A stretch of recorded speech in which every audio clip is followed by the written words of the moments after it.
খেতে গেছে তো খেতেই গেছে।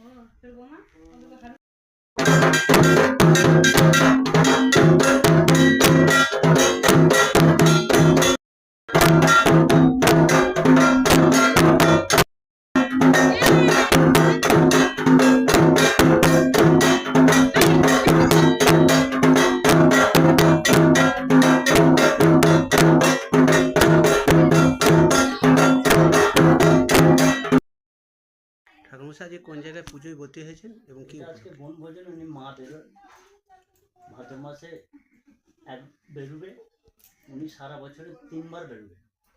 দশহরা, বনভোজন, ঝাপান। এটা মেয়েদের কোলে যাবে 2 বার, আর একবার ছেলেদের মা। আজকে মাঠে পুজো হবে না? মাঠে পুজো হবে। এটা কোন গ্রাম? এটা মধ্যম গ্রাম, মাঝের গ্রাম। এটা কত বছর ধরে হয়ে আসছে এই পুজোটা? পূর্বপুরুষ ধরে হয়ে আসছে। আপনি কি এই মন্দিরের সেবাই? আমি সেবাই। আপনার নাম? রঞ্জিত সাঁতরা।